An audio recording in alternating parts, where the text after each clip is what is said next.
प्रमाणामध्ये सर्व काही असावे ही कवितेतली ओळ रोज एकदा तरी मनात डोकावून जाते. मग ते आवडीचे पदार्थ खाण्याबाबतीत असो किंवा सोशल मीडियाचा वापर असो किंवा क्लायमेट चेंज या विषयावरच्या जोरदार चर्चा असो, हे मात्र प्रकर्षाने जाणवतं की प्रत्येक गोष्टीत समतोल हा हवाच. निसर्गात तर तो अंगभूत असतोच. कला, सर्वच कला या सिद्धांतावरच आधारित आहेत. म्हणजे समतोल हा जो सिद्धांत आहे ना, तो प्रत्येक कलेमध्ये अतिशय महत्त्वाचा आहे आणि दृश्य कलेत तर तो पटकन नजरेला जाणवतोय. म्हणजे बघा ना, एखाद वेळी एखादं चित्र तांत्रिकदृष्ट्या उत्कृष्ट असतं बरं का, पण काहीतरी कुठेतरी आपल्याला नजरेला खटकतं. आता हे जे खटकणं असतं ना, ते म्हणजे काय, शेवटी कुठेतरी बॅलन्स गेलाय. आपण काय म्हणतो पटकन, हो चित्र सुंदर आहे, टेक्निकली अप्रतिम आहे, पण बॅलन्स नाही वाटत. आता हा जो बॅलन्स असतो ना, तर चित्रकार हा बॅलन्स प्रत्येक चित्रात घडवून आणू शकतो. तो कसा, तर बेसिक एलिमेंट्सचा एक प्रमाणबद्ध वापर करून, उपयोग करून. कधी कधी काय होतं, हा बॅलन्स असतो एक तर हा व्हिज्युअल बॅलन्स आहे, म्हणजे आपल्या डोळ्यांना भासणारा बॅलन्स आहे. तो हा बॅलन्स कधी कधी जेव्हा जमवलेला असतो ना त्या चित्रात, तेव्हा ते चित्र अतिशय नयनरम्य असं आपल्याला वाटतं, असं करेक्ट वाटतं, म्हणजे खूप छान सुंदर नयनरम्य दिसतं. पण जर बॅलन्स बिघडला तर तेच चित्र असं आपल्याला अस्वस्थ करून टाकणारं वाटतं. आता चित्रकार ह्याचाही फायदा घेऊ शकतो. जर त्याला एखादा असा विषय मांडायचा असेल किंवा असं काही एक्सप्रेस करायचं असेल ज्याच्यात खूप अस्वस्थता आहे, तर तो ह्या सिद्धांताचा वापर त्या इफेक्टसाठी सुद्धा वापरू शकतो.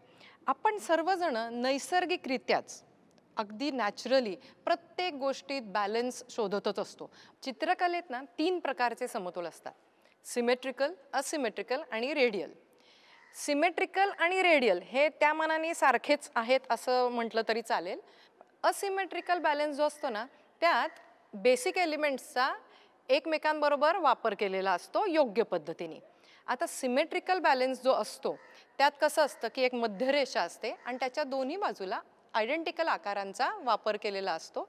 अशी जेव्हा सिमेट्री असते त्यामुळे जो बॅलन्स क्रिएट होतो, त्यामुळे कलाकृतीत एक स्थिरता निर्माण करता येते.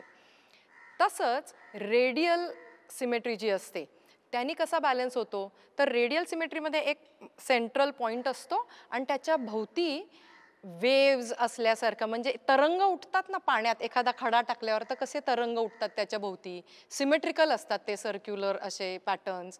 किंवा एखाद्या सायकलीचं चाक आपण बघितलं तर त्याचं कसे स्पोक्स असतात, त्याला पण आपण रेडियल सिमेट्री म्हणू शकतो. किंवा नेचरचं अजून एक उदाहरण घ्यायचं झालं तर गुलाबाचं फूल, ते आपण नीट बघितलं तर त्याला पण एक सेंट्रल पॉईंट असतो आणि त्याच्या भोवती त्या सगळ्या पाकळ्या अशा गोल गोल फिरलेल्या असतात. हे झाले रेडियल सिमेट्रीची उदाहरणं. त्यांनी पण एक सुंदर बॅलन्स साधता येतो त्या प्रकारच्या फॉर्म्सनी, त्या प्रकारच्या लाईन्सनी. पण असिमेट्रिकल बॅलन्स जो असतो ना, तो खूप गंमतशीर असतो. तो साधण्यासाठी चित्रकाराला वेगवेगळे एलिमेंट्सचा वापर करावा लागतो. एक्झॅक्टली तसेच्या तसे एलिमेंट्स वापरून चालत नाही. मग एखादी रेषा असेल किंवा रंग असेल तर त्यांच्यात जर सुसंवाद असेल तर तो बॅलन्स उत्कृष्टरित्या साधता येतो. आता रंगांचंच बघा ना, काही रंग अगदी गडद असतात, ते गडद रंग वापरले की ते कसे असे वजनदार दिसतात. आता हे वजन जेव्हा मी नेहमी बोलते ते वजन असतं व्हिज्युअल, ओके, दृक्क परिणाम असतो त्या वजनाचा. तर गडद रंग डोळ्याला, आपल्या नजरेला असे वजनदार दिसतात. त्याला बॅलन्स करण्यासाठी फिक्या रंगांचा किंवा फिक्या रेषांचा एक समूह जर असेल तर त्यांनी तो बॅलन्स होऊ शकतो. तसंच जाड रेषा असतात आणि बारीक रेषाही असतात, तर एक मोठी जाड रेषा अनेक बारीक रेषांनी आपण बॅलन्स करू शकतो. किंवा एखादा मोठा गडद आकार अनेक छोट्या छोट्या फिक्या आकारांनी आपण बॅलन्स करू शकतो. तर इथे मजा कशी आहे की एलिमेंट्स वेगवेगळे वापरायचे, आयडेंटिकली वापरायचे नाही, पण तरीसुद्धा बॅलन्स तर आलाच पाहिजे त्या चित्रात. आता इथे कस लागतो त्या चित्रकाराच्या कौशल्याचा आणि अनुभवाचा. खरं तर त्यात खूप मजाही येते. ॲब्स्ट्रॅक्ट पेंटिंगमध्ये हे आपल्याला बघायला खूप वेळा मिळतं. असंही खूपदा होतं की आपण जे म्हणतो की अनेक रंग आपण वापरलेले असतात. आता जेव्हा मी म्हटलं की वजनदार रंग, त्यात फक्त गडद रंगच असं नाही, इंटेन्स कलर्स म्हणजे ब्राईट कलर्स वापरले तर तेही आपल्या नजरेला खूप वजनदार दिसू शकतात. त्याचप्रमाणे पोत जे आहे ना, एलिमेंट टेक्स्चर, तेही चित्रात वजनाचा आभास निर्माण करायला खूप उपयोगी येतं आणि त्यांनी सुद्धा आपण काही गोष्टी बॅलन्स करू शकतो. जर दृक वजनाचा परिणाम आपण एका ठिकाणी साधला आहे तर त्याला बॅलन्स करायला दुसऱ्या एलिमेंटनी त्याला बॅलन्स करू शकतो, त्याच्या वजनाचा वापर करू शकतो, त्याच्या फीचर्सचा वापर करू शकतो.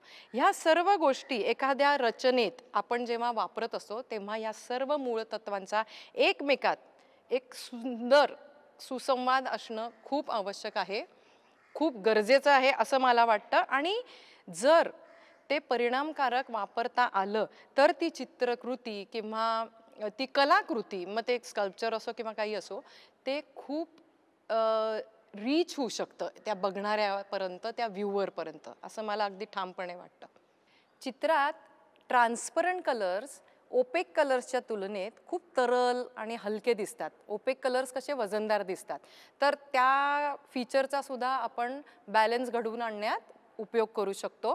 तसंच शेप्स बघितले तर सर्कल हा जो शेप आहे तो स्क्वेअर, रेक्टँगल किंवा ट्रायंगल किंवा पंचकोन, षटकोन यांच्या तुलनेत खूप हलका आहे असा दृक परिणाम तरी आपल्याला जाणवतो. ह्या गोष्टी सुद्धा आपण बॅलन्स आणण्यात उपयोग करून घेऊ शकतो.